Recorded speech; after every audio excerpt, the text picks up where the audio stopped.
Hello everyone, আশা করি সকলে ভালো আছো। তোমাদের সকলকে স্বাগত জানাচ্ছি অ্যাস্ট্রেটিক এডুকেশনে।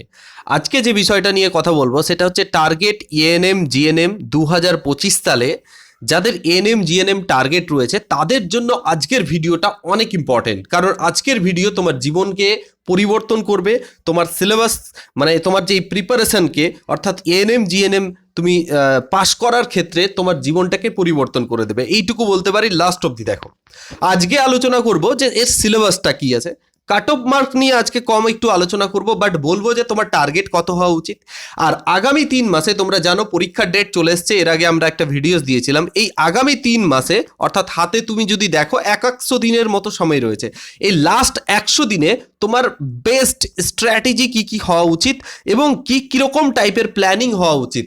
যারা স্মার্ট আছে, যারা বেশিরভাগ আমরা প্রতি বছর দেখি যারা পাস করে, তাদের মধ্যে এই দুটো জিনিস খুব ইম্পর্টেন্ট, যে সময়ের সঙ্গে সঠিক একটা স্ট্র্যাটেজি আর প্ল্যানিংকে মেনটেন করে। তো আজকের ভিডিওতে আলোচনা করব, শেষ অবধি দেখার রিকোয়েস্ট রইল।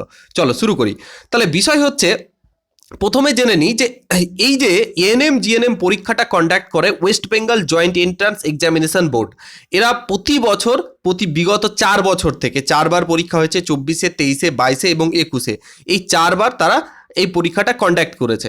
তো প্রতি বছরের নেই এবছরও পরীক্ষা হবে, তার একটি তারা নোটিশ দিয়ে জানিয়েছে। তোমাদেরকে আমি অলরেডি জানিয়েছিলাম সমস্ত নার্সিং এবং বিভিন্ন এক্সাম যতগুলো WBJEE বোর্ড যতগুলো কন্ডাক্ট করে সমস্ত কিছু ডেট দিয়ে দিয়েছে। বাট এখানে আমরা আলোচনা করব, যেটা আমাদের আলোচ্য বিষয় সেটা হচ্ছে এএনএম জিএনএম 2025। এখানে দেখতে পাচ্ছ এএনএম জিএনএম আর এবং যেটা কোর্স যার পরীক্ষার ডেট দিয়ে দিয়েছে দেখো 29/6/2025। অলরেডি আমি এটা বলেছি এবং তোমরা জানো। অর্থাৎ তুমি যদি দেখো গতবার অগাস্টের দিকে এক্সাম হয়েছিল বা জুলাইয়ে এক্সাম হয় নর্মালি, তার থেকে কিন্তু 1 থেকে 2 মাস 1.5 মাস ধরে রাখো, যে 50 দিন অলরেডি তোমাদের হাত থেকে চলে গেছে। প্রত্যেকে ভেবেছিল জুলাইয়ে পরীক্ষা হবে, ঠিক আছে, চলে গেছে। বাট এই ডেটটা যে 100% সঠিক এটা নয়, মানে সঠিক নয় বলতে এটা অফিসিয়ালি ডেট, বাট এখানে তারা উল্লেখ করেছে যে কোনো ধরনের যদি ওকেশন হয় বা কোনো প্রবলেম হয় তাহলে সেক্ষেত্রে অবশ্যই এই ডেটটা চেঞ্জ করা হতে পারে। এটা একটা টেন্টেটিভ ডেট, বাট এটা ডেটটাকে ধরেই তোমরা কিন্তু এক্সাম দিতে যাবে। ওকে, তো পরীক্ষা দেওয়ার আগে কিছু কথা খুবই ইম্পর্টেন্ট। ওকে, কিছু কথা ইম্পর্টেন্ট, হ্যাঁ, সেই ইম্পর্টেন্ট কথাগুলো বুঝবে। প্রায় 2.5 থেকে 3 লাখ পরীক্ষা দিচ্ছে, হ্যাঁ, এএনএম জিএনএম এ মাত্র 500খানা সিট, তার থেকে আজকে বাড়বে, হয়তো কিছুটা বেড়ে যাবে, হ্যাঁ, জিএনএম এ। এবং জাস্ট কয়েক হাজার পরীক্ষার্থী এখানে এলিজিবল হয় বা সুযোগ পায়। তো তারা যারা সুযোগ পায় তারা কি কি এমন কিছু করে যার জন্য সুযোগ পায়, আর কি কি এমন কিছু করে না তার জন্য সুযোগ পায় না। প্রথম আমি যেটা কথা বলি যে কোনো এক্সামের ক্ষেত্রে, সেটা হচ্ছে তোমার মাইন্ডসেট। তোমাকে প্রথম দিন অর্থাৎ আজ থেকে বিশ্বাস করতে হবে, প্রত্যেক বোনকে বিশ্বাস করতে হবে যে তুমি এই এক্সামটা করতে পারবে। কারণ তোমার মতোই প্রত্যেকে প্রিভিয়াস ইয়ারে ছেলেমেয়েরাই কিন্তু পেরেছে। তাদের মানসিক দিক থেকে স্ট্রং হতে হবে, গডের কাছে প্রে করতে হবে। তুমি তোমার স্টাডি টেবিলের কাছে লিখে দাও যে 2025-এ 1টি সিট তোমার আছে, এই জিনিসটা মাথায় রাখতে হবে। এবং তুমি খুব সুন্দর ভালো নাম্বার নিয়ে পাস করবে এবং ভালো র্যাঙ্কও হবে, এইটুকু বিশ্বাস রাখতে হবে। হ্যাঁ, শুধু বিশ্বাস রাখতে গেলে চলবে না, তার সঙ্গে তোমাকে একটা মেন্টালি যে পরিশ্রম, ওই পরিশ্রমের কোনো বিকল্প নাই। পড়াশোনা করতে হবে, পড়াশোনা ছাড়া র্যাঙ্ক আর পাস করা চলবে না। শুধু মাথায় রাখলাম আর চলবে না, এটা মাথায় রাখতে হবে। সেকেন্ড, আমরা বললাম যে 29শে জুন সম্ভাব্য ডেট রয়েছে। আমাদের হাতে কতদিন আছে এটাকে দেখতে হবে। সময়ের রেসপেক্টে, যেদিন সময়কে গুরুত্ব দিতে শুরু করবে, সময়ের রেসপেক্টে তুমি যদি প্রিপারেশন করবে তাহলে ভালো তুমি ফল করবেই করবে। তোমার হাতে 3 মাস সময় আছে, তার মধ্যে রিভিশনও আছে, তার সঙ্গে ধরে নাও 100 দিন।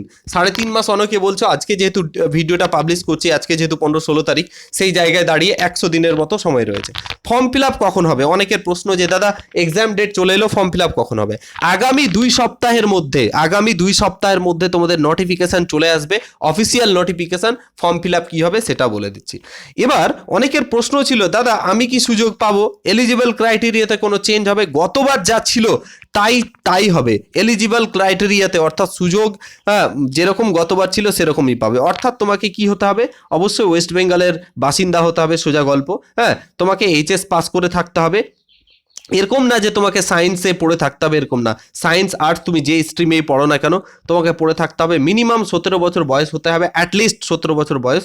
হ্যাঁ, 31/7/2025 অবধি সেটা বলে দেওয়া থাকবে এটা। হ্যাঁ, এবং এএনএমটা শুধুমাত্র মেয়েদের জন্য, জিএনএমটাতে মেয়েদের এবং ছেলে দুজনের জন্যই আছে। এদের কোনো ম্যাক্সিমাম এজ নাই যে তোমার ধরো 35 বছর হয়ে গেছে তো তুমি সুযোগ পাবে না, তুমিও দিতে পারো, ঠিক আছে। আচ্ছা, এই হচ্ছে বিষয়, ঠিক আছে। ল্যাঙ্গুয়েজের যদি কথা বলো, তোমাকে অবশ্যই বাংলা ল্যাঙ্গুয়েজ ভালো মতোভাবে বলতে পারতে হবে, লিখতে পারতে হবে, যেটা প্রত্যেক বাঙালি পারে, এবং নেপালি, যেহেতু আমাদের পশ্চিমবঙ্গে নেপালিরাও থাকে সেই জন্য। আচ্ছা, মিনিমাম ক্রাইটেরিয়া কি? 10+2 অর্থাৎ ক্লাস 12 পাস করে থাকতে হবে এবং 40% মিনিমাম নাম্বার থাকতে হবে। কত পার্সেন্ট বললাম? 40% মিনিমাম। এটা প্রত্যেকের থাকে আজকের যুগে, ঠিক আছে, অবশ্যই 40%। এবং মাস্ট তোমাকে ইংলিশে পাস করে থাকতে হবে, এরকম না ইংলিশে তোমাকে বেশি নাম্বার পেতে হবে, পাস করে থাকতে হবে জাস্ট। ওকে, ক্লিয়ার? আচ্ছা, এবার হচ্ছে যারা স্যার এইচএস পরীক্ষা এবার দিচ্ছ, এখনো তো পরীক্ষা চলছে, শেষ হয়নি, তারা কি সুযোগ পাবে? অবশ্যই পাবে, তাদের রেজাল্ট না হলেও সুযোগ পাবে অ্যাপিয়ারিং দিয়ে। ওকে, আচ্ছা, এই হচ্ছে বিষয়। আচ্ছা, সাবজেক্ট কম্বিনেশন নিয়ে আমি পরে কথা বলে নেব যে কি কি সাবজেক্ট কম্বিনেশন আছে। এবার চলে আসি মার্কস। এই যে পরীক্ষাটা হবে স্যার, কত নাম্বারের পরীক্ষা হবে? একটা জিনিস মাথায় রাখবে, এই পরীক্ষাটা হবে 15 নাম্বারের পরীক্ষা। এখানে নেগেটিভ মার্কিংও থাকবে, কিন্তু এটা মাথায় রাখবে, মানে তুমি যদি ভুল উত্তর দাও তার জন্য কিন্তু নেগেটিভ মার্কস পেতে হবে 1/3, ঠিক আছে। আচ্ছা, কটা সাবজেক্টের পরীক্ষা হবে? মেজরিটি তুমি যদি গণো তাহলে 6খানা সাবজেক্টের পরীক্ষা হবে। ওকে, কি কি? Life science, physical science, basic English, mathematics, general GK আর লজিক্যাল রিজনিং। কিন্তু মেন সাবজেক্ট যদি তুমি বলো তাহলে মেন সাবজেক্ট হচ্ছে জীবন বিজ্ঞান এবং ভৌত বিজ্ঞান, তার সঙ্গে ইংলিশ। আচ্ছা, জীবন বিজ্ঞানে কি?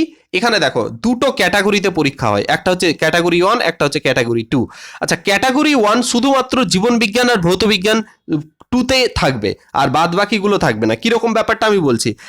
জীবন বিজ্ঞানে কি হবে দেখো, লাইফ সায়েন্সে 30খানা কোশ্চিন ক্যাটাগরি 1-এ থাকবে, প্রত্যেকটা প্রশ্নের জন্য 1 নাম্বার থাকবে, আর ভুল উত্তরের জন্য কিন্তু নেগেটিভ থাকবে। ক্যাটাগরি 2-তে কি থাকবে? 10খানা থাকবে প্রশ্ন, কিন্তু প্রত্যেকটা প্রশ্নের জন্য 2 মান থাকবে, অর্থাৎ 10টার জন্য 20 নাম্বার থাকবে। কিন্তু এখানে কোনো নেগেটিভ মার্কিং থাকবে না, বাট ওই অপশান, ধরো একটা কোশ্চিনের 4টে অপশান আছে, তো 4টের মধ্যে 2টো, 3টে, 4টে, মানে একাধিক উত্তর ঠিক হতে পারে, তো এটা দেখতে হবে। তো টোটাল এখানে হচ্ছে কত নাম্বার? 50 নাম্বার, 115-র মধ্যে 50 নাম্বার জীবন বিজ্ঞান থেকেই থাকবে।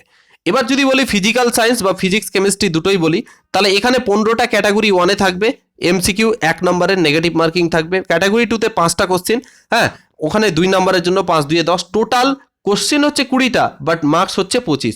তার মানে এই দুটো মিলে 75 নাম্বার থাকছে। ওকে, তার সঙ্গে চলে আছে ইংলিশ, আর বাদ বাকি যে 4টে সাবজেক্ট আছে এখানে ক্যাটাগরি 2 এর প্রশ্ন নেই। ইংলিশে 15খানা এমসিকিউ, খুবই ইজি লেভেলের এমসিকিউ থাকে, ওটা দেখিয়ে দিব, প্রিভিয়াস ইয়ার করাবো তখন।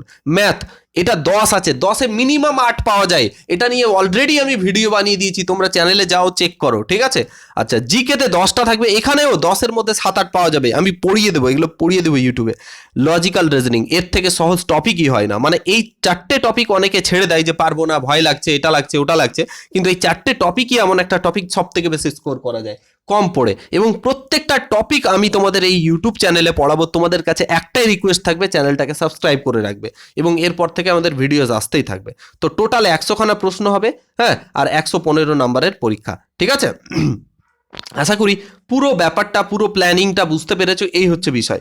তো তোমাদের কি কি করণীয়, সিলেবাসটা বোঝালাম, বাট নিজে থেকে যখন প্রস্তুতি শুরু করবে, এর জন্য ব্রহ্মাস্ত্র নিয়ম কি, এটা কোনো বড় রকেট সায়েন্স না, এটা সিম্পল একটা পরীক্ষা, ক্লাস 10 লেভেল অব্দি পরীক্ষা আছে, এইচএস এর ক্যান্ডিডেট তোমরা দিতে পারবে। তোমাকে বারবার বলছি, তোমার স্ট্রং মোরালিটি হবে, লোকে বলবে পারবে না, ভয় দেখাবে, এটা ওটা অমুক ধুমুক, এরকম করলে চলবে না। তোমাকে ক্লিয়ার ফোকাস থাকতে হবে যে আগামী 3 মাস, আগামী 3.5 মাস আমার শুধু এনএম আর জিএনএম এর জন্যই আছে।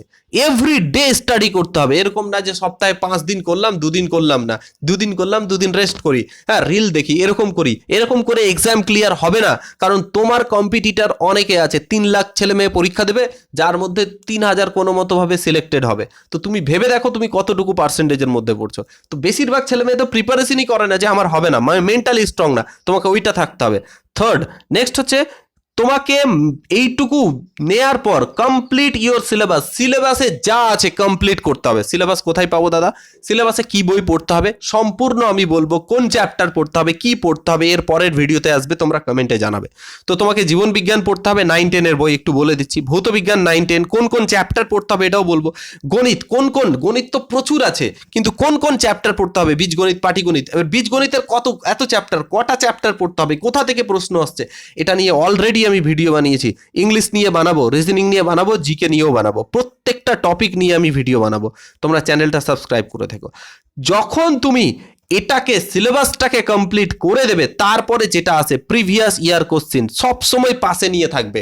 4টে ইয়ার 21, 22, 23, 24, 2021, 2022, 2023, 2024, এই 4 বছরের যে তোমার প্রিভিয়াস ইয়ার কোশ্চিন রয়েছে, বিগত বছরের প্রশ্ন রয়েছে, সবসময় নখদর্পণে রাখতে হবে, হাতের কাছে রাখতে হবে, প্রিন্ট আউট করে নেবে। দাদা কোথায় পাবো প্রশ্ন পাওয়ার জন্য আমাদের যে অ্যাপ আছে অ্যাস্টাডিক এডুকেশন, অ্যাস্টাডিক এডুকেশনের ফ্রি পিডিএফ সেকশানে যাও, সেখানে আমরা পিডিএফ কোশ্চেনগুলো দিয়ে রেখেছি, ডাউনলোড করে তুমি প্রিন্ট আউট করে নাও, নাহলে মোবাইলে রাখো, দেখো কি প্রশ্ন এসছে, কোন কোন চ্যাপ্টার থেকে এসছে, কিরকম টাইপের প্রশ্ন হচ্ছে, কি ট্রেন্ড ফলো করছে। আমি এটা অবশ্যই তোমাদের বুঝিয়েও দেবো যে কি করতে হবে।